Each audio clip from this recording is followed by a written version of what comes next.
Quando que eu glorifico a Deus no meu trabalho? Quando eu sou íntegro, quando eu sou honesto, quando eu emprego as pessoas pelo valor que elas têm, quando eu pago justo, quando eu entrego um serviço excelente.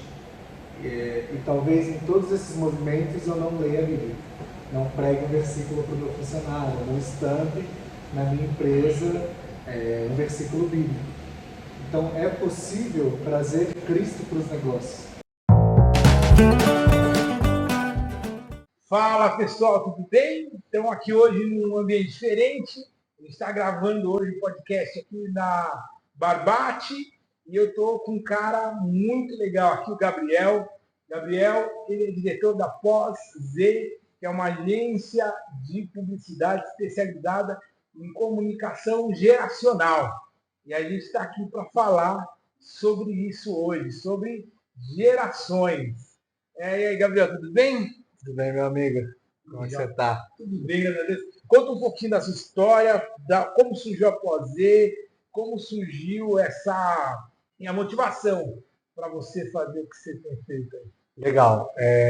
Vim pensando, né, no caminho, por onde eu começo, né, da minha história, mas o que eu percebi é que sempre são marcos ou bandeiras ali, né, alguns pontos que a gente chama de inflexão algumas vezes, que vão marcando esses momentos até chegar onde a gente chegou, né? Então, eu acredito que o primeiro passo foi quando a minha mãe me inscreveu num curso de informática aos 10 anos. A gente nem tinha computador em casa, mas ela julgava ser muito importante, e é aquela coisa que é o futuro. Então, assim, acho que isso foi um grande marco para mim, porque eu pude ter acesso à tecnologia, a computadores, enfim, a parte básica da informática, e isso fez com que eu me interessasse pelo assunto. E aí, um pouco mais para frente, já no colegial, eu tive a oportunidade de fazer um TCC no terceiro ano.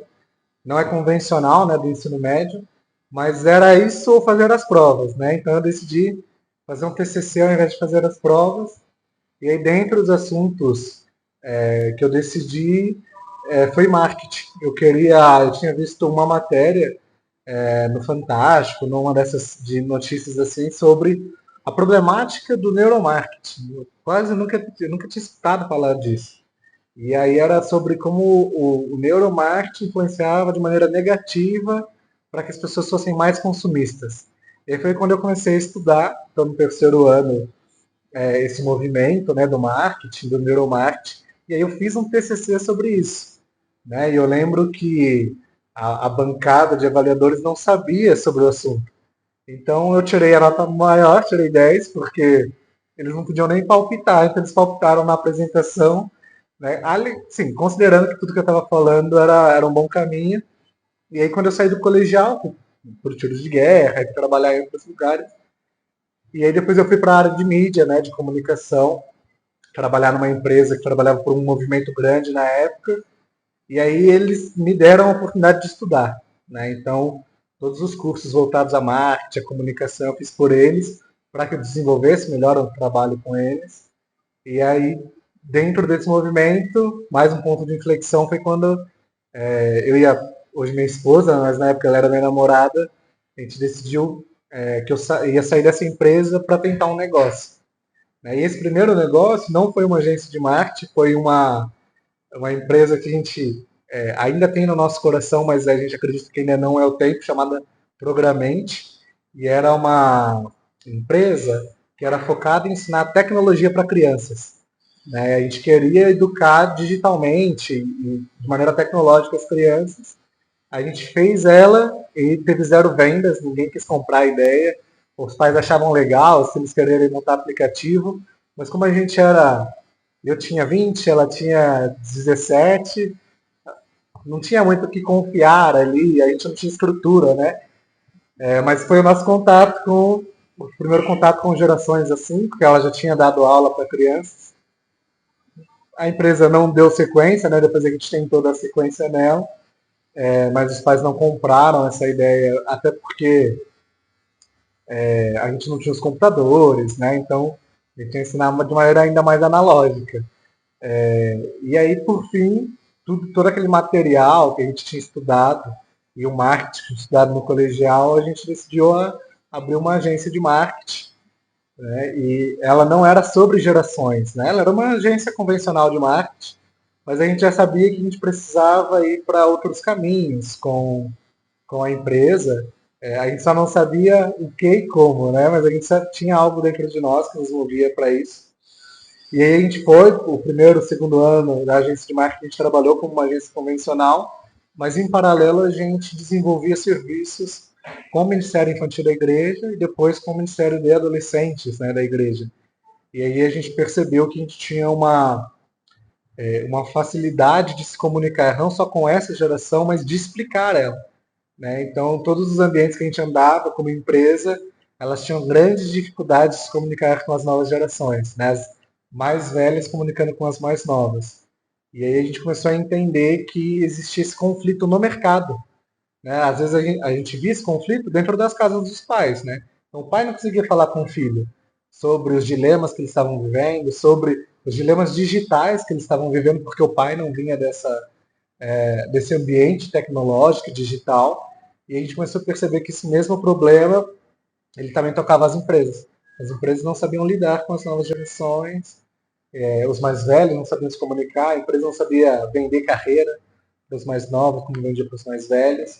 Então a gente começou a se movimentar, afinar a nossa agência, não mais como uma agência comum, né, e tradicional do mercado, mas como uma agência que ensinava empresas a se comunicar com as novas gerações, né, esse movimento de intergerações, de, de várias gerações, e também como vender para cada uma delas, porque como alguém de 20 compra na internet é totalmente diferente como alguém de 50 compra também usando os meios digitais. Né? Então, uma breve história, né, de como que a gente começou e se interessou, mais ou menos dentro desse contexto.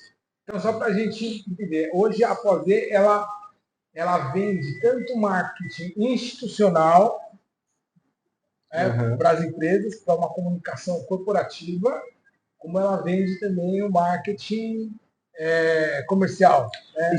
Exato. Hoje o que a gente entendeu? Quando a gente fala de comunicação, tem uma comunicação que é interna e tem uma comunicação que é externa. A interna é como a empresa se comunica. É como que ela fala com os colaboradores dela, como ela desenvolve cada um deles, como que ela cria uma esteira de carreira, de produtos, de benefícios, como que ela chama atenção, dá feedback. Né? Hoje a gente ouve muito sobre feedback positivo, feedback construtivo, que alguns anos atrás não tinha essa palavra usada dentro das corporações. Hoje tem o Feed for Work também. Então, que são palavras que estão entrando por conta das novas gerações, né? Mas que você vê ainda uma reluta dos mais velhos ainda. Eles estão ainda. Por que usar essa palavra? Não é só chegar e falar. O que era chamada de atenção hoje é um feedback construtivo, né? A gente percebe que existe essa comunicação interna e que ela afeta diretamente o movimento externo de comunicação. Né? Por quê? Lógico que existem hoje diferentes canais para empresas se posicionarem, né? A gente chama isso de comunicação externa, mas também existe o como é falado, né? Quem está falando por trás desses canais para prender a atenção do cliente, para convencer o cliente, para matar as objeções dele. A gente percebeu que precisava, por exemplo, a gente pegava uma empresa, aí desenhava toda uma estratégia de marketing para ela. E aí, na operação da estratégia de marketing, a gente percebia que tinha um ruído de comunicação. Então, veio tantos leads, mas por que não converteu? E aí a gente percebia que como a pessoa que estava por trás do computador se comunicava com o cliente que chegava, tinha um ruído de comunicação.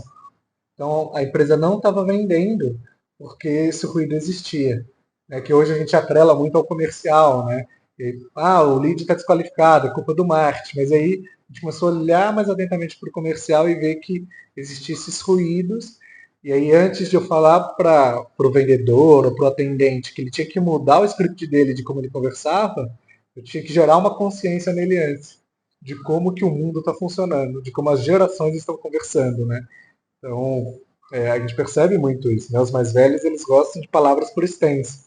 Os mais novos usam emoji. Os dois estão se comunicando. Se eles se encontram na rua, será que eles sabem conversar? Na internet, às vezes não. Então, enquanto uma pessoa mais velha ela está desenvolvendo diferentes canais, diferentes conversas, os mais novos mandam 2, 3 emojis e já está tudo certo. A gente começou a perceber esses detalhes. Vou contar um negócio. Hoje a gente fala muito, quando a gente fala em marketing, a gente fala muito sobre brand. Né? E aí, o Itaú, esses dias, ele fez todo um projeto de mudança de logo e tal, porque ele queria mudar a identidade de alguma forma para poder se comunicar com outros públicos, né? Como que funciona como que a empresa entende esse momento que assim não é só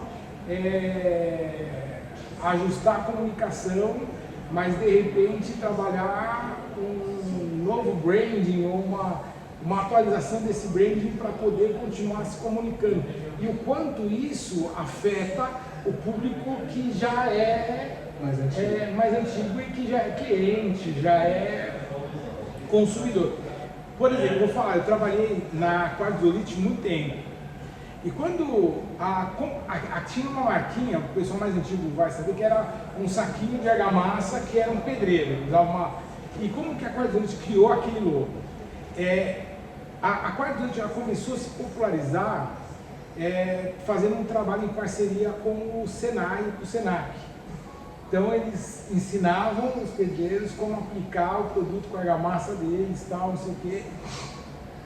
Então isso trouxe uma relação com os profissionais da área muito próxima, de muita afetividade, né?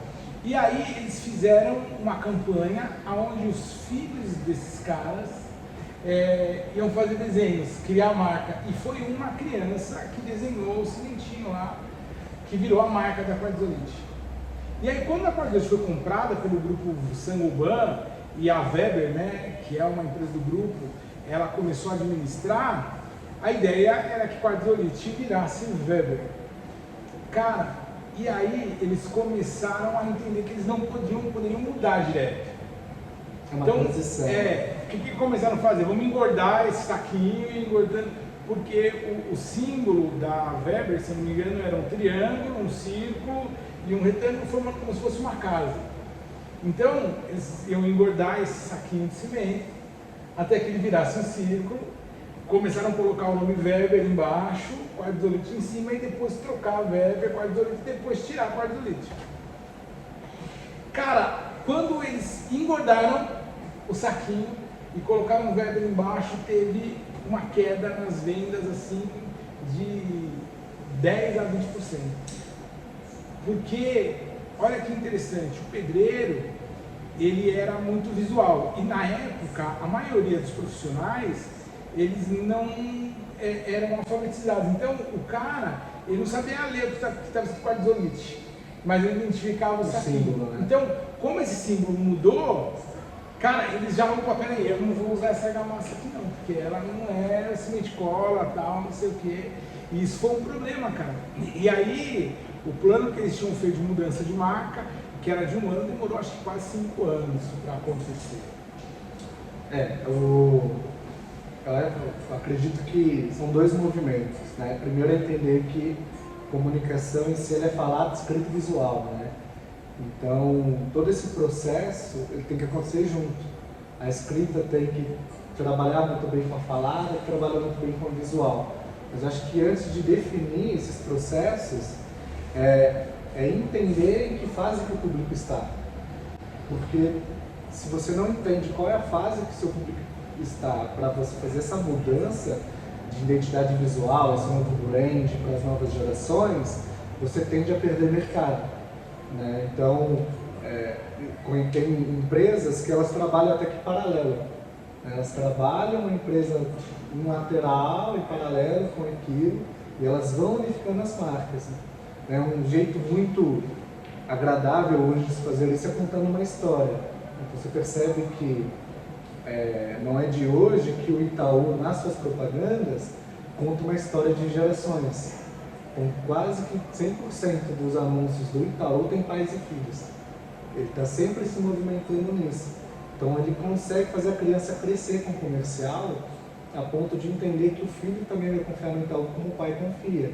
E aí, quando eu troco essa identidade visual, quando eu começo a trabalhar no brand, ele não aconteceu no logo, ele aconteceu há uma década nas propagandas.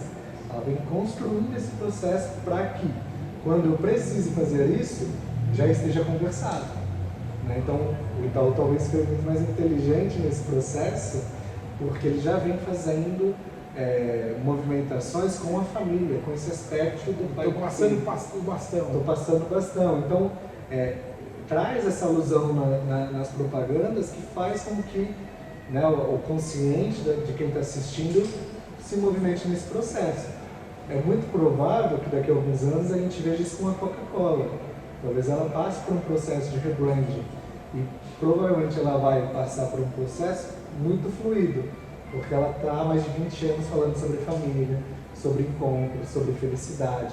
Então, se ela trouxer uma nova marca, ela já vai comunicar isso como ela já vem comunicando nessas últimas décadas. Então, fica mais fácil.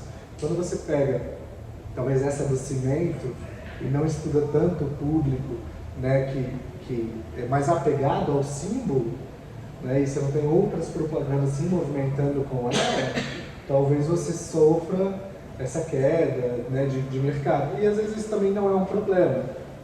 Por exemplo, quando o Instagram ele passou por um processo de branding, o primeiro ano deles foi de negatividade. Né? Então o design teve que fazer uma reunião antes de comunicar o novo logo, dizendo: o primeiro ano desse logo não vai ser aceito pelo público, porque o Instagram já vem de quase 10 anos com o mesmo logo. E aí, quando ele decidiu mudar, ele trouxe essa consciência: o primeiro ano não vai ser fácil, mas espera. E aí, no documentário deles, tem esse primeiro ano mais duro, mais negativo, mas ele sabia que as pessoas iam adotar. E daí uma nova geração ia adotar, ele estava num processo de transição de uma nova geração. E hoje, se você perguntar para quem tem 16 anos, 15 anos ou menos, eles nem sabem que o Instagram tinha um outro logo. Eles nem fazem ideia do primeiro logo do Instagram, por conta disso, porque ele criou uma transição com uma transição geracional. Então os mais velhos sofreram, os mais novos já aceitaram, e hoje ninguém nem fala mais daquele logo antiguinho, que era uma câmera, com os três risquinhos. Hoje ele já não existe mais na conversa. Né? O logo do Instagram é como se fosse esse, e não tivesse troca. Então, antes de entender esses 3 níveis de comunicação, acho que é muito necessário entender esse movimento de consciência, onde eu vou criando meios. O Facebook está nesse processo, né, com a Meta. Exatamente. Mas, grupo, né? E está difícil, né? É que eu acho que dentro dessas grandes marcas, a conversa é: qual é o público mais influente para tomar uma decisão dessa? Então, com o Grupo Meta, existe essa grande dificuldade, num aspecto de os mais velhos aderirem isso. Mas a comunicação do Grupo Meta já não é mais para os mais velhos. Agora, para uma geração mais nova, que está interessada em IaaS, em realidade aumentada, em realidade virtual.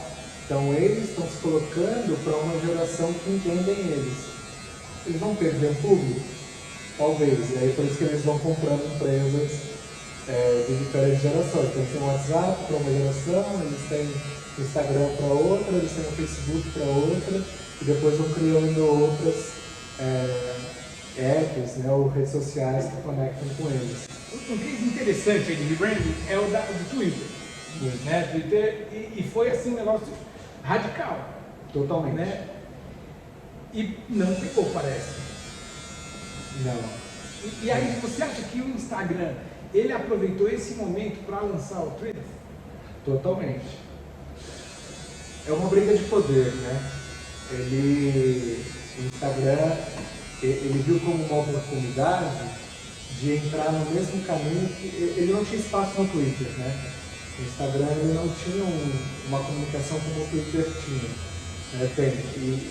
E para ambas empresas, no fim elas estão interessadas em usuários, né? elas não estão tão interessadas em como o usuário vai usar a ferramenta, mas quantos usuários eu posso ter dentro dela. Então, foi uma oportunidade que o Mark, né, provavelmente viu ali, de ter uma fatia do mercado, de brigar com esse movimento. E querendo ou não, o mundo por si só já é dualista, né? Então, essa mudança repentina do Twitter, né, que hoje é o X, ele é uma briga política, né? É o Elon decidindo qual grupo pertence à nova rede social, né? Que tipos de pessoas podem usar essa rede social. Você acha que o Brasil é um dos países que mais adere a redes sociais e tal? Você acha que isso influenciou, né, nesse rebranding do Twitter? O Elon Musk começar a comprar umas brigas políticas? Totalmente. Porque ele coloca... Essa queda do X e ele começa essas brigas... Ele alavanca o X, que, querendo ou não, o Twitter se tornou uma rede política. Né? E para quem é brasileiro sabe que ele era muito mais de esquerda do que de direita. Né? Lógico que você tinha as direitas usando, mas você tinha problemas de pessoas serem caladas lá, de usuários perderem seus perfis quando eles eram mais conservadores. Né? E o Elon Musk entrar em problemáticas políticas no Brasil é puxar uma sardinha para a nova rede social dele. Né? Então, eu estou do lado da liberdade de expressão, estou do lado da direita, vamos assim dizer. Qual é a melhor rede social para eu usar hoje? Aquela que o dono está do meu lado. Né? E a gente percebe que, na maioria das vezes, o Instagram é imparcial na maioria das vezes, mas ele tem algumas inclinações. Você tem muito público, né, grandes influencers hoje, o caso, né, o Ítalo Marcilli, quantas vezes ele perdeu a conta dele por ser conservador demais. Agora, se eu tenho uma rede social como o X que me dá liberdade, né, não que ela é de conservadora nem que ela é de direita, mas que me dá a liberdade de eu expor vem pra cá, que aqui você minhas não vai ideias, ser cancelado. você não vai ser cancelado, você não vai perder a sua conta por isso, você pode se manifestar, não sendo crítico, não perder a sua conta, por que não usar? Porque se eu perdi uma conta uma vez, 2, 3, 4 vezes no Instagram, e eu tenho um dono de uma rede social falando, aqui você não vai ser derrubado, porque eu mandei embora o time que fazia isso, não tem mais essas inclinações, independente se é de esquerda ou de direita, você pode se posicionar, por que não aderir a essa rede social? Né? Porque o Brasil ele tem influenciado bastante essa questão de redes sociais, talvez pelo tamanho dele, a dimensão populacional dele também e tal, e eu acho que isso tem sido percebido, né? Você vê o caso do... aquele ator, o personagem de Todo Mundo Odeia o Chris, né? Sim. Como que é o nome dele? Tem o Chris Rock, né? O Greg. O Greg.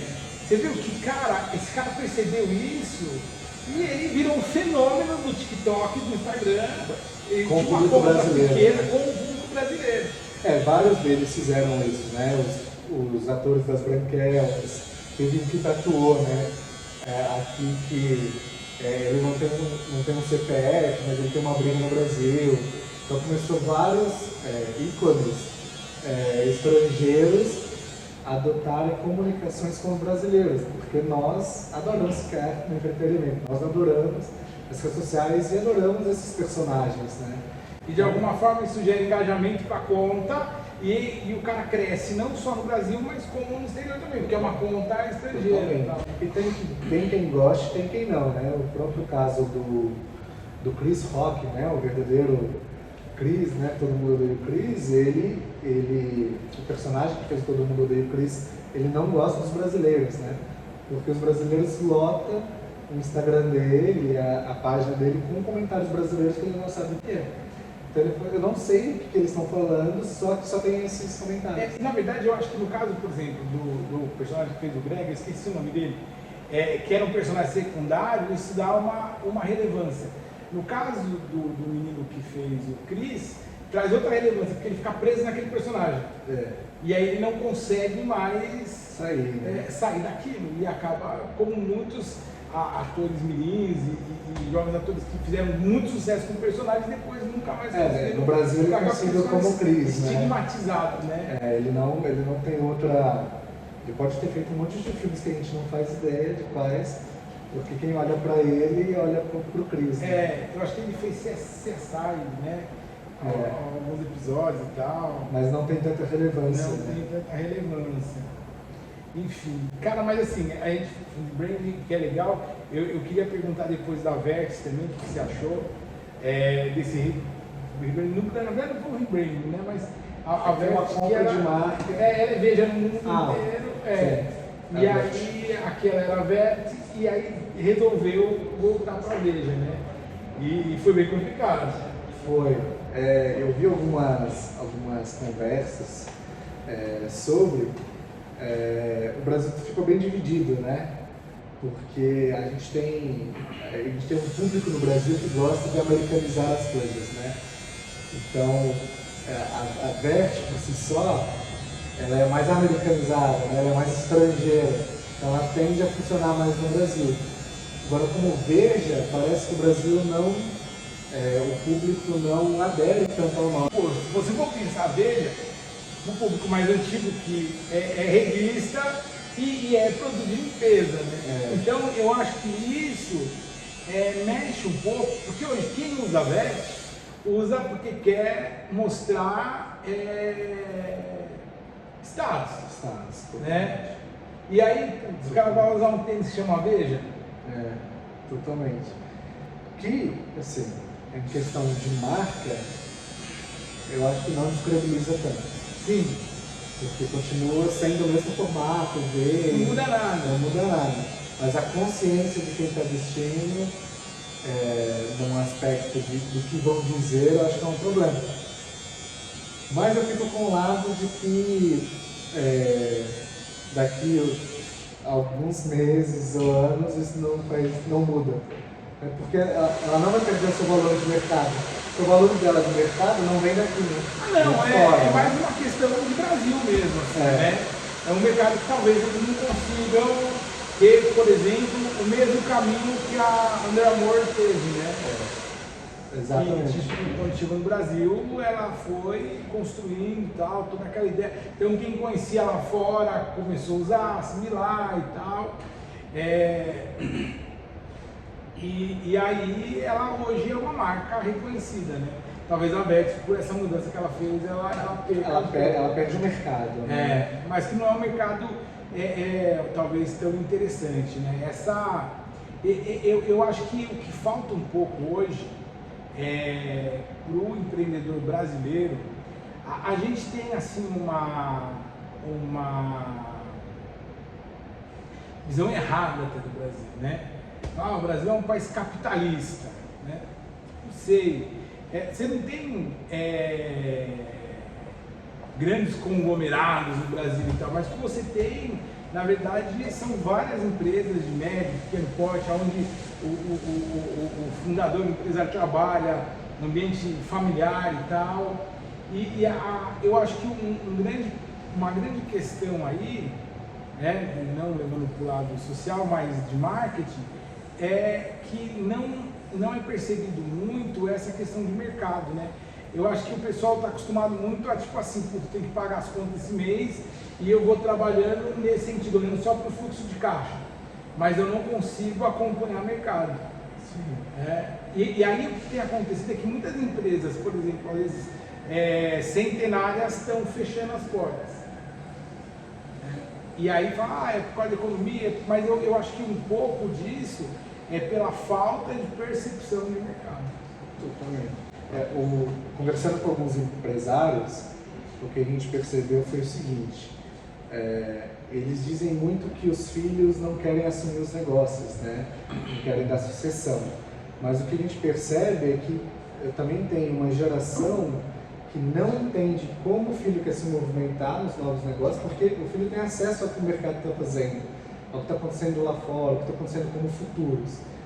E aí, essas coisas novas assustam as velhas gerações que passaram 20, 30, 40 anos fazendo do mesmo jeito E aí há esse conflito geracional. Então você percebe que algumas empresas que poderiam continuar o seu legado, elas deixam de existir não por uma questão econômica, é porque o pai não ouviu o filho não quer fazer do jeito que o pai faz há 40 anos, e aí, como não tem um equilíbrio nessa comunicação, o filho não mais adota o nome do pai, não adota a sucessão do pai, de tudo que ele criou, vai para um caminho totalmente diferente, e o pai não tem para quem passar a empresa. Então ele fica até o último dia de vida dele tentando fazer aquilo lá sobreviver. Quando ele falece, os filhos fecham, dividem e tocam, né? Ou o mercado mesmo acaba consumindo, né? Uma coisa que eu percebi, isso muito com livraria e tal, que é um mercado que eu gosto pra caramba, é a questão de tipo, você não entender como o mercado digital funciona. Muito. Então, por exemplo, você pega a Saraiva, por exemplo, eles pegavam o mesmo produto que eles vendiam para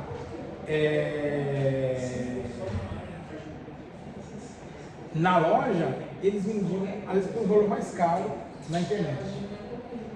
Sendo que vários valores ali do custo eles eram não existiam na venda digital, mas eles achavam que o mercado é um mercado mais elitista e pode vender mais caro. E aí começou a surgir a Amazon e outras empresas fazendo uma venda do meu produto em preço muito menor, mais acessível, né? E aí os caras não conseguiram se manter nem no físico e nem no digital. O digital, ele é um outro modelo, né, de negócio, porque quando você tem uma loja física, você está competindo com a rua, sua rua de mercado, com o seu bairro. Quando você vai para o online, quando você vai para o digital, você está competindo com uma nação, às vezes com o mundo. Né? No caso da Shein, da Shopee, da AliExpress, da Alibaba, você está competindo com o mundo. Então a percepção de valor, se você for só para uma briga de preço, é quase que surreal, porque o que eu pagaria 50 aqui, se eu comprar na Shopee eu pago 10 e ainda levo mais. Porque o volume que aquilo lá está sendo produzindo é absurdo. Então, o jeito de se trabalhar no digital é outro, a consciência é outra. Agora, o que eu preciso fazer no digital é um movimento que eu não faço no físico, que é um movimento de consciência. É fazer com que a pessoa que vai comprar de mim no online entenda por que eu sou bom para ela, por que eu sou importante. Eu preciso convencer ela no online. Às vezes no físico o que funciona é a necessidade. Eu estava na rua, vi aquele produto, gostei, tenho dinheiro para comprar, comprei. No online não, as opções são tantas, os valores são tantos, que qual é a diferença de eu comprar na loja A para a loja B? A percepção e consciência que ela me traz sobre o produto, sobre quem ela é, sobre o que a marca é, sobre a história da marca. E aí tem toda a questão da comunicação, que é a comunicação não verbal. E aí é uma comunicação visual ali, de tudo que eu posso fazer. São segundos, né, que definem a venda. Segundos. O digital deixou as pessoas mais animadas para comprarem, isso é um fato.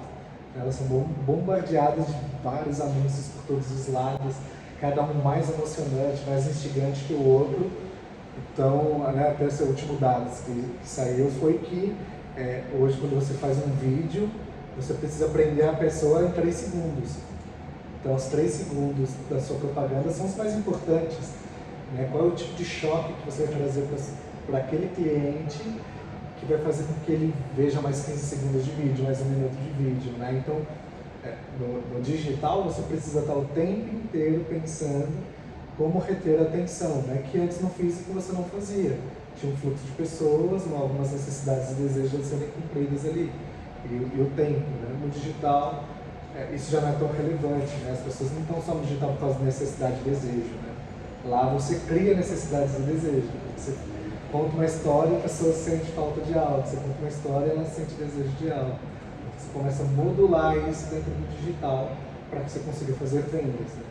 Tem o lado positivo disso e tem o lado negativo disso, que é pessoas usurpando umas às outras dentro do digital por saberem se comunicar muito bem, né? Eles têm essas casas de apostas, o tigrinho, que mexem com a consciência das pessoas para fazer com que elas gastem dinheiro.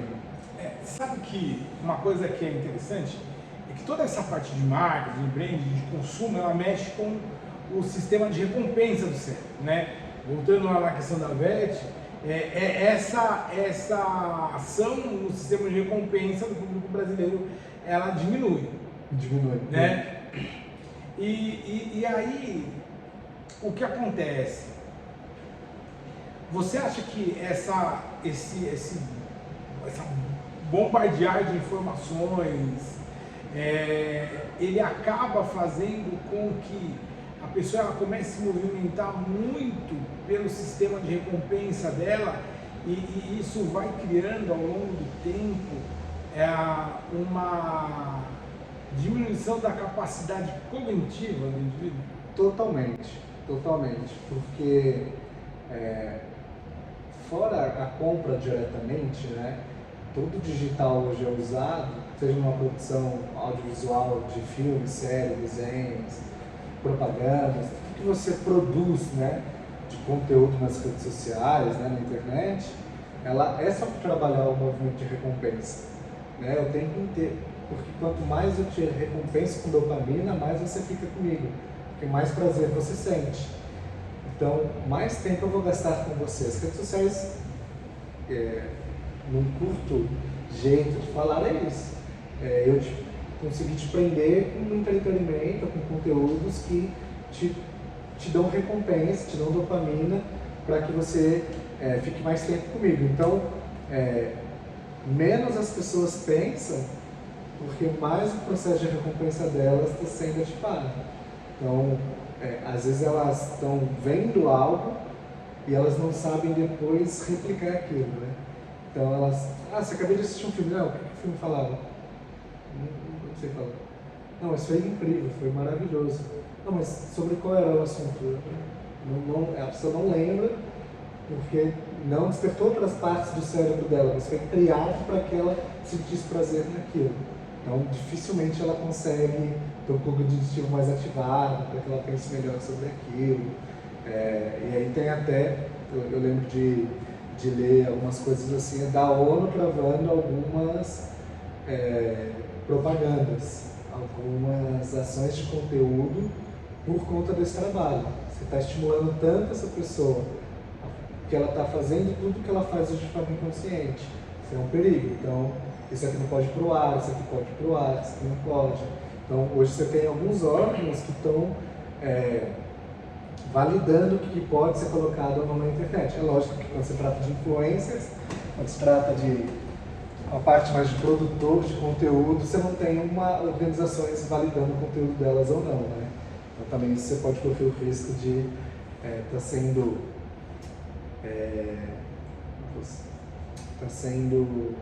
domesticado, né? Ou está sendo induzido a fazer algo que você não tem consciência do que é. Né? Michel Foucault, ele trazia da sociedade disciplinar, né? Que o pós-guerra ele trouxe a sociedade disciplinar.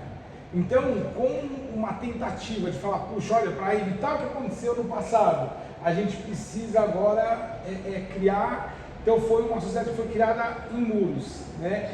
Então, penitenciárias, escolas, hospícios, você foi trancando pessoas. É interessante que, baseado nisso, o cineasta francês, o Godard, ele tem um filme dele, da década de 60, que se chama Alphaville, onde eles decidem construir uma sociedade ideal. E para isso eles criam um bairro novo, cercado de muros, né, que chama Alphaville. E na verdade é uma crítica social que ele faz, né? E é tão interessante como o sistema ele vai engolindo isso, né? Que aí depois, uns 10 anos depois, aqui no Brasil é criado um condomínio chamado Alphaville e tal. Você sabe quem são as pessoas que moram lá, né? E aí o Bichurrão, ele fala sobre a sociedade do cansaço, né? Que a sociedade disciplinar foi assumida por essa sociedade do consumo, né? Então, onde você é alimentado por experiências, por um bombardear de informações, onde você não consegue assimilar todas, e aí você perde um pouco o senso do eu e o outro, né? Então, e isso te polariza muito os relacionamentos, porque aí você fica o amigo e o inimigo, né? Você não tem e que aí, na verdade, essa sociedade, ela acaba sendo também dominada, mas dessa vez pela informação e pelo positivismo. Então essa positividade, ela gera um domínio, onde, por exemplo, existe a autoescravidão. Então aquela ideia, né, que aí a crítica social traz da sociedade disciplinar, onde você tem o opressor e o oprimido, que é aquele cara que ele domina os meios de trabalho e aí ele impõe isso, né, para as pessoas em troca de agora esse cara mesmo também ele se torna escravo disso. Então hoje a sociedade, segundo o Churran, ela está mais dominada do que nunca antes, né? E aí eu percebo que a gente sai de uma sociedade neurótica para uma sociedade psicótica, né? Entendendo assim que neurose, o neurótico é o mundo contra mim. Então eu preciso criar ferramentas que me conectem ao mundo, porque o mundo está contra mim, né? O psicótico não, o psicótico sou eu contra o mundo. Então a gente vai entrando cada vez mais no individualismo, porque eu estou na rede social ali, eu estou consumindo só aquilo que me dá prazer, aquilo que é bom, e aí quando eu coloco as minhas opiniões, essas opiniões elas vão ser segmentadas por grupo de pessoas que pensam como eu, então eu não sou mais afetado por isso de uma forma negativa. Existe toda uma positividade na rede social por causa disso. Eu vou consumir aquilo que eu gosto e o consumo que eu vou entregar para pessoas que estão interessadas naquilo que eu estou falando. Ninguém mais é confrontado, né? Porque a pessoa cria seu próprio alphaville, né? Então cada um tem seu alfabeto digital. Sim. Sobre os seus ideais, sobre aquilo que acredita e quem vai, né? Quem se opõe contra mim, eu excluo, né? Eu bloqueio, eu não faz mais parte do meu convívio. Além de criar uma utopia, né? Porque quando você sai para o mundo real, você descobre que ninguém está nem aí para os seus ideais ou para aquilo que você acredita que é verdade no dia a dia. E além disso, você, além de criar essa utopia, né? Você fica cada vez mais solitário, né? Porque uma vez que o mundo te choca com essa... com não estou nem aí, você percebe que você está sozinho. Sim. Né? Que é aquilo que a gente conversou, né? Que é tão líquida as relações que eu posso ter 20 mil seguidores e ainda estar sozinho. Eu posso ter 1 milhão de seguidores e ainda estar só, né? Vários casos, né? O PC Siqueira, tem uma outra moça que ela era, acho que líder de um movimento LGBT, depois ela começa a ir para a igreja e tal, e ela é uma influenciadora também, e que acabam se suicidando quase que ao vivo, assim, né? Quase que uma live programada. O próprio Whindersson, né, teve um caso sério de depressão, com mais de 5 milhões de seguidores. Então, os números no dia a dia eles não importam tanto, porque as pessoas se diluíram nessas redes sociais, né? Esses ideais foram diluídos, né? Então esses alfavilles digitais criados, né, é uma mentira, né? Porque nada disso sobrevive num campo de batalha, né? Que é a própria vida, né? Você criou um grupo que fala, conversa, vive os seus ideais. Quando você chega no mercado de trabalho, você tem diferentes pessoas, cada um vivendo os seus próprios ideais, suas próprias individualidades. E aí eu acho que esse que é um problema que vai gerando essa falha na comunicação. Exatamente. Porque na verdade, então, por exemplo, tem o pai que ele vai se alimentando ali naquela rede social de tudo aquilo que ele acha que é certo, e que falam para ele que é certo e tal. E o que não for aquilo é fake news. Do outro lado, o filho, a esposa, está ouvindo também só aquilo que seduz ela ali, que trabalha ali, que sistema de recompensa. E aí quando chega ali no ambiente de mesa, no ambiente de troca de ideias tal, não existe um senso comum, não existe um caminho do meio ali. Porque cada um está com a sua razão, né? Então, o filho acredita que o pai vê no grupo do WhatsApp é fake news, o pai acredita que o que o filho vê no Twitter é fake news, né? E cada um está de um lado, né? E eles não estão de acordo, e aí no domingo tem mais conflito geracional do que um equilíbrio, deixa eu ouvir o seu ponto, não concordo com tudo, mas deixa eu entender por que você pensa assim. Esses diálogos acabam não existindo porque, acredito eu também, que um dos grandes fatores é que a gente perdeu a capacidade de escutar, né?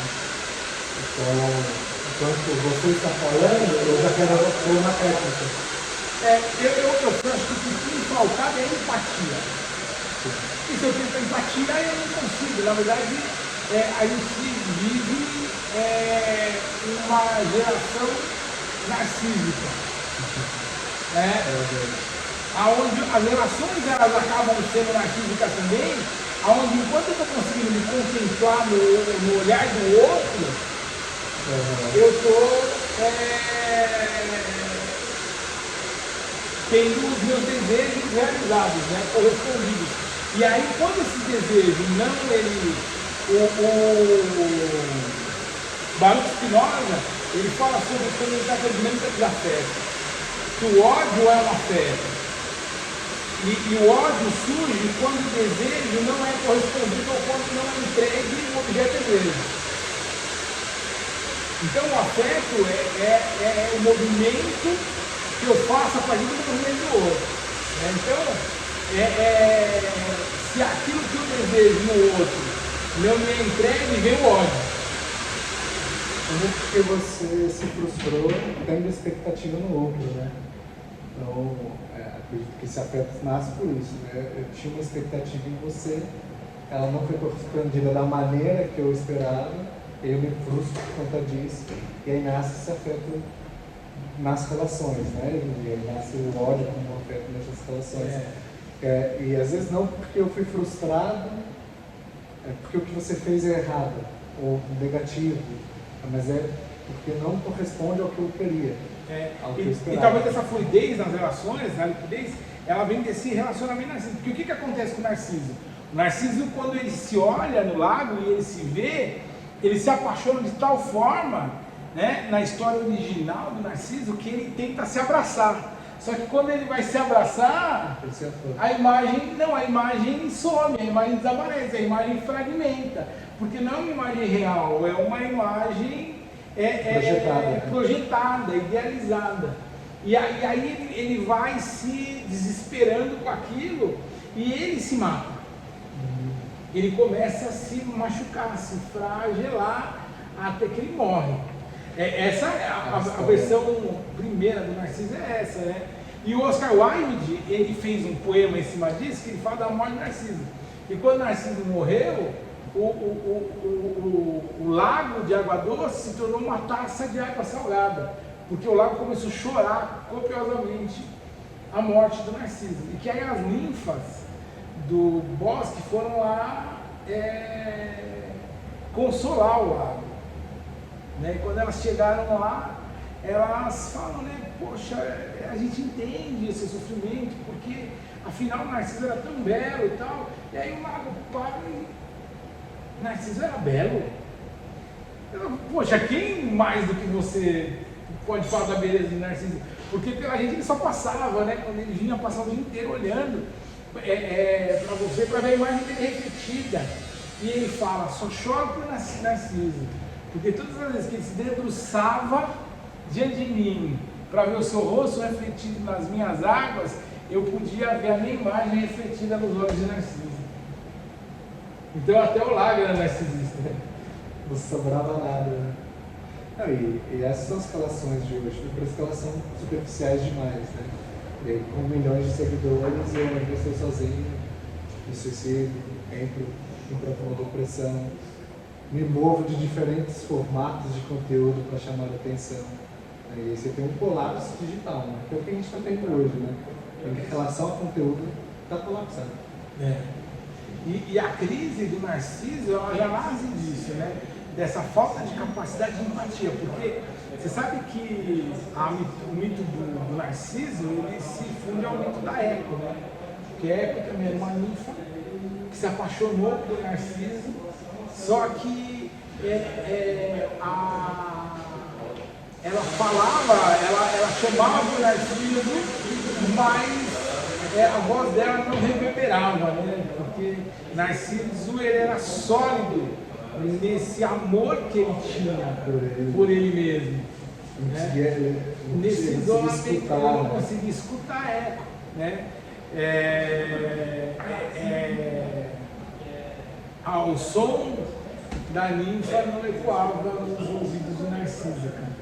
Então eu acho que esse é o maior problema hoje na comunicação. A voz não ecoa, né? A voz não ecoa. E aí, né, eu queria trazer essa questão para o ambiente de igreja, né? Por exemplo. Então hoje a gente tem vários pregadores que eles vão pregar para eles. Né? O conhecimento teológico que eles têm, a capacidade intelectual que eles têm, e eles querem demonstrar isso. E aí é uma pregação que ela não dá para ser usada na segunda-feira, porque é isso. As pessoas ficam encantadas, mas chega na segunda-feira, o que eu vou fazer com prática isso? Tem uma mensagem tão linda, né? E não tem, ela não toca essa realidade que é dura, que é complexa, de muitas pessoas se envolvendo em muitas coisas ao mesmo tempo. Esse é o dia a dia, né? E aí essa visão de comunidade, ela se perde, né? Totalmente. E de fato, essa pregação para si mesmo, né? Ela é para que no final eu fale, que lindo, que pregação foi essa, né? Que mensagem poderosa. Mas na terça eu já esqueci ela, né? Porque ela não tocou a minha segunda, quem geral fez na semana. Então tem esse conflito de comunicação, ele parte por sermos uma geração narcisista e uma geração que não escuta, né? Porque só se eu escutasse eu poderia refletir sobre a mensagem do mensageiro, né? E eu não consigo fazer isso. Uma eu estou olhando para mim, quem está falando estou olhando para ele. Porque essa briga de egos... E aí nesse contexto, eu acho que o maior problema disso, e aí eu acho que essa questão dessa sua preocupação, vocação, né? Porque não é só um job, né? Não é só um trabalho, é uma coisa que você usa também no seu dia a dia, tem a incubadora, tem o trabalho ministerial e tal. Ela é muito relevante porque a gente tem uma visão hoje muito, entrega, por exemplo, o jovem, uma visão muito hegeliana, assim, de progressividade, mas a gente vive um retrocesso. Total. Retrocesso absurdo, né? Tem um livro que chama Fábricas de Cretinos Digitais. Né? O livro ele é para desmentir teses de que a nova geração sabe o que está fazendo em relação à tecnologia. Então, é um neuropsicólogo da tecnologia mostrando que o QI da nova geração é menor do que o QI dos pais. Porque nessa tentativa de avanço, eu não fundamento base nenhuma. E aí, como eu não tenho um cognitivo formado, com processo de melhoria no cérebro desenvolvido por causa do que é mostrado desde a infância, com os desenhos, né, essa massa de informação, eu não consigo processar bons pensamentos. Eu vou polemizar então. E aí você acha que nesse sentido, o trabalho do marketing e marketing digital e tal, ele é de alguma forma negativo nesse sentido? Porque hoje o marketing trabalha as experiências, é tudo uma questão de experiência. Até quando a gente vai para o ambiente religioso, né, tem muitas igrejas hoje que elas procuram criar uma experiência. Pô, vamos criar uma experiência. Uma geração de experiências. Total. E aí, nesse sentido, eu não acabo saindo da razão para viver mais assim a minha emoção, os meus sentimentos, e isso vai me deixando mais emburrecido? Muito. Tem uma história que eu usei no TCC lá no colegial. Eu peguei Caim e Abel e parafraseei eles como se o marketing fosse um martelo que os dois irmãos ganham. O pai dá um martelo para cada um dos filhos e diz que era um martelo poderoso. E cada um podia fazer o que quisesse com aquele martelo. Enquanto um construía uma casa, o outro não sabia o que fazer. Quando ele descobriu o que fazer com o martelo, ele matou o irmão.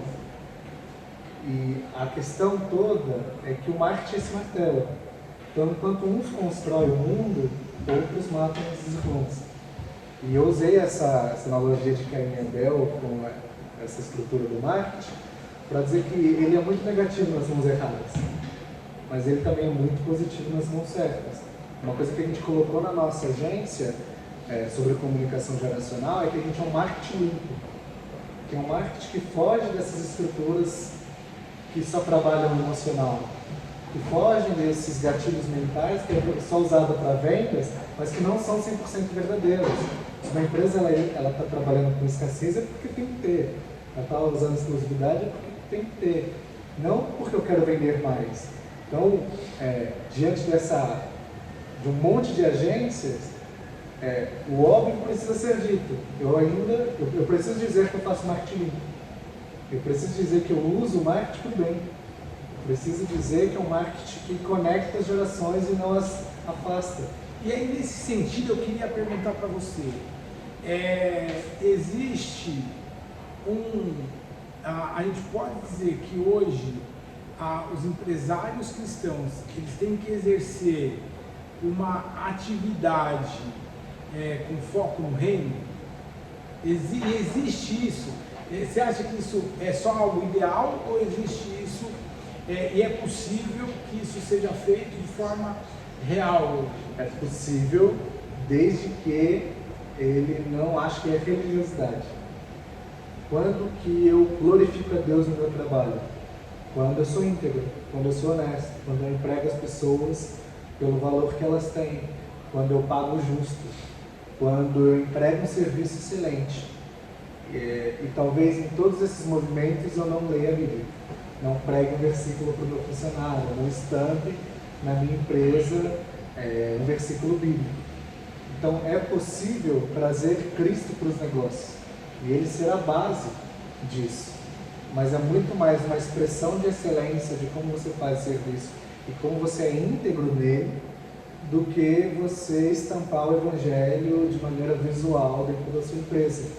Muitas pessoas elas falam sobre empresários cristãos que não aparentam Cristo porque ele cospe um evangelho que ele não vive, E aí conflita entre as pessoas de não querer ir na igreja, de não querer conhecer a Deus, quando na verdade se ele fosse íntegro, honesto, respeitoso, se ele amasse a família dele, não traísse a esposa, fosse honesto e verdadeiro com os trabalhadores dele, talvez Cristo seria mais revelado nessas relações.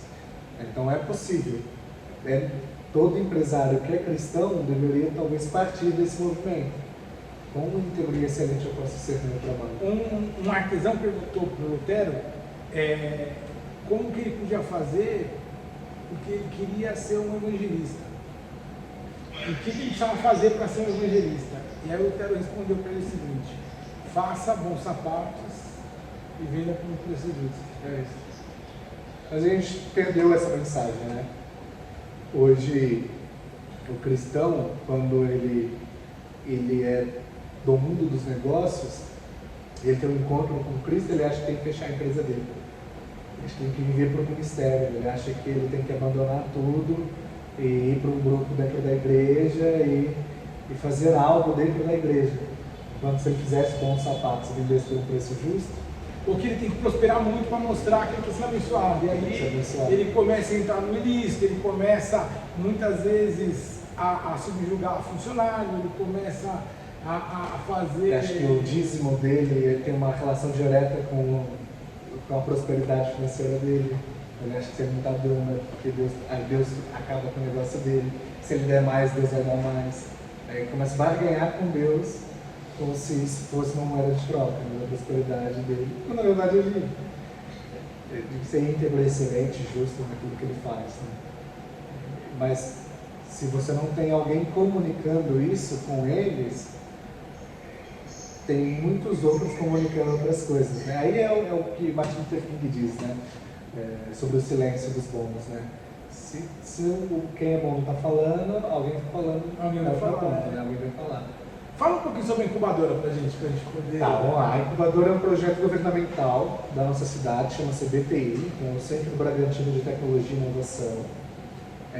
Ela está coligada com o IFE, né, o Instituto Federal, a Prefeitura de Bragança Paulista e outras instituições de ensino, como FATEC, ETEC, Senai. Então tem várias instituições de ensino movimentando a incubadora dentro de Bragança Paulista, e ela tem um quê de toda ideia que pode vir a ser um negócio, pode estar dentro da incubadora. Quando ela foi movimentada a primeira vez, não teve nenhuma pessoa interessada nisso. E aí a incubadora deu um passo para trás, percebeu que era necessário criar uma consciência na cidade de que tinha um plano incubador dentro dela, de que uma ideia podia virar um negócio. E aí foi quando eu entrei dentro da incubadora. Todos os outros mentores são professores, doutores, dentro dessas instituições que querem fomentar a incubadora na cidade. E aí um desses mentores que está dentro dessas instituições, ele me convidou para fazer parte da incubadora como mentor de marketing, né? Mentor de produtos, porque se viraria um negócio para a cidade, um negócio a nível nacional, precisava ser melhor embalado, melhor comunicado, e aí foi quando eu entrei. Então hoje a gente está, eu estou ali como mentor de marketing dentro da incubadora para 2 projetos iniciais. Nessa segunda rodada, né, de projetos que poderiam entraram alguns, e eu estou em 2 projetos que são ideias de aplicativos, e aí eu estou nesse processo de embalar isso para o mercado. Como é que você vai criar um movimento no mercado? Como você vai criar uma venda mais ativa, uma comunicação mais ativa? Aí foi quando eu entrei nesse movimento. Então é o primeiro movimento incubador da região ali, da cidade. E aí a ideia é que a cidade ganhe uma consciência de que cada ideia pode virar um negócio se muito bem apresentada, né? E existem várias, como é um fomento mais governamental ali com o Instituto Federal, existem vários caminhos de conseguir investimentos do governo mesmo, né? Tem o PIP, que te dá 300 mil numa primeira rodada, 1,5 milhão na segunda rodada. Tem o Senai, numa parceria deles de incubadora, que dá 7,5 milhões de reais para que o projeto seja desenvolvido. Para que seja desenvolvido. Então existem meios de governo investir em projetos, né? A gente estava olhando lá o PIP, o Brasil nem sabe o que é, né? Mas é pela FEBESP, e é um incentivo que você não precisa devolver o dinheiro para o governo, ele financia o seu projeto. Então lá é um projeto de aplicativo, é um sistema, uma ferramenta que eu criei, uma máquina que eu criei, passa pelo processo, recebe, você só tem que prestar contas. Então muitos negócios não saíram do papel porque as pessoas não conheciam esse processo. E aí passam a conhecer agora por conta de um núcleo incubador como o CBTI. E aí eu estou nessa ela é Bragança, qualquer uma pessoa de Bragança pode procurar a incubadora lá? Pode, qualquer pessoa, até da região, para falar a verdade, se estiver conectada com alguém de Bragança, ela pode ter uma ideia, ela passa por um crivo ali de seleção, foi aprovada, a gente começa a desenvolver um modelo de negócio com você até sair uma empresa no final, ou produto, ou serviço no final. Então tem essa questão dentro do CBTI. Existem outras incubadoras aí, a nível nacional, enfim, que tem esse mesmo modelo, esse mesmo desenho, né? Mas a União de Estado em Bragança Paulista é a primeira a se levantar com esse modelo. Que legal, muito bacana. Agora, para encerrar, cara, qual é o pé de Jesus? O que você pode falar, dar uma dica aí sobre comunicação, não só com relação a como os pais podem se comunicar com os filhos, mas como os filhos podem se comunicar com os pais?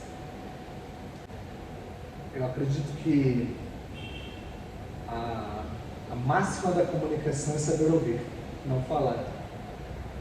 Se os pais estivessem dispostos a ouvir as dores dos filhos e os filhos estivessem dispostos a ouvir os conselhos dos pais, esse seria o melhor caminho para que eu tenha uma comunicação efetiva.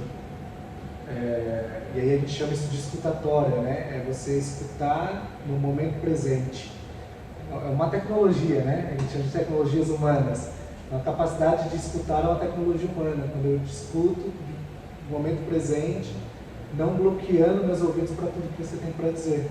Pode ser que eu não concorde com tudo, mas se eu tenho a capacidade de pensar, eu preciso primeiro ouvir, filtrar, né? Pode ser que eu não te dê uma resposta hoje, mas se eu tivesse essa capacidade de escutar tanto o pai quanto o filho, se ele se colocar nessa posição, que é uma posição humilde, escutar é uma posição humilde, se eu me colocar nessa posição de serviço, de lavar o pé, exatamente, não é? Eu melhoro as comunicações.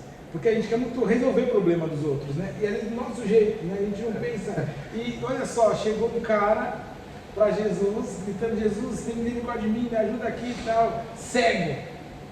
Chega o cego lá. Para Jesus. E aí, Jesus fala: o que você quer que eu faça para você?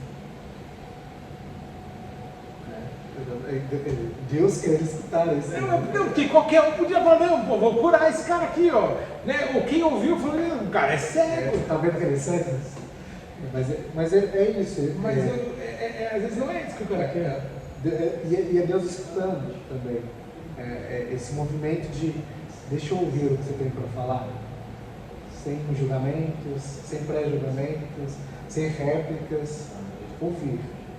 Então, eu acredito que a gente resolve, é resolução mesmo, um problema de comunicação hoje, não com as palavras certas, mas com a capacidade de ouvir. Porque responder depois, não precisa, aí você vai aprender o como, quando, e às vezes você não precisa nem responder, né? Cara, eu lembro uma vez que lá no sítio, não tinha nem internet lá ainda, tinha só um telefone e tal, que ficava num lugar alto lá, porque a gente precisava colocar uma torre, então, e aí me ligaram, eu tava longe, cara, e poxa, tal, e tinha um menino lá que tava brigando com todo mundo, e não sei o que, tava revoltado, queria ir embora, tal, e aí eu peguei e falei, me ligaram, pô, porque o Zé, tal, não sei o que, eu falei, mas ele pode falar comigo? Pergunta pra ele se ele pode falar comigo. E aí, ele falou: espera aí que ele vai subir. E aí demorou um tempo que ele subiu. Ele pegou o telefone e começou a falar. E gritava, e chorava, e falava, e nervoso. E aí foi acalmando. E assim, foi contado no telefone, assim, meia hora dele falando. Falou. Aí ele foi acalmando. No final, ele falou assim: pastor, você é um bom terapeuta mesmo, hein? Tô calmo já, não quero mais ir embora, não. Eu não fiz nada, ele só deixei de falar, porque ele começou a ficar nervoso, ele estava lá numa crise de abstinência, ele queria, e aí todo mundo vem, não, mas isso. E todo mundo quer resolver falando. Quer resolver e falar, e aí cria assim um conflito, né? Todo mundo quer ter razão, onde todo mundo quer ter razão, ninguém tem, né? Eu acho que acabou o debate, né? Não existe mais. Ninguém quer mais sintetizar nada. Os debates antes tinham um acordo, né? Sempre acordado, né? Então a gente achou um ponto em comum entre as nossas oposições. Hoje não, né? Você não tem um debate entre a tese e a antítese tinha uma síntese. Hoje você não tem essa síntese, então ninguém quer falar. Todo mundo fala muito, mas ninguém quer acordar em algum ponto, né? E aí você não tem nada resolutivo. E acontece em situações dramáticas como aconteceu com a Xuxa, né, cara? Brigou com a irmã lá por conta de questões políticas, cada uma no seu pedestal ali. E aí a irmã morreu e elas estavam sem se falar, né? É um caso que ficou exposto aí, né? Que ferida que isso traz para a alma, né? Quando que você se perdoa de um processo desse? Sim. É isso, cara. Valeu, galera. Valeu, meu amigo. Obrigado. Tamo junto. Tamo junto. Até o próximo Grace Podcast. Valeu, pessoal.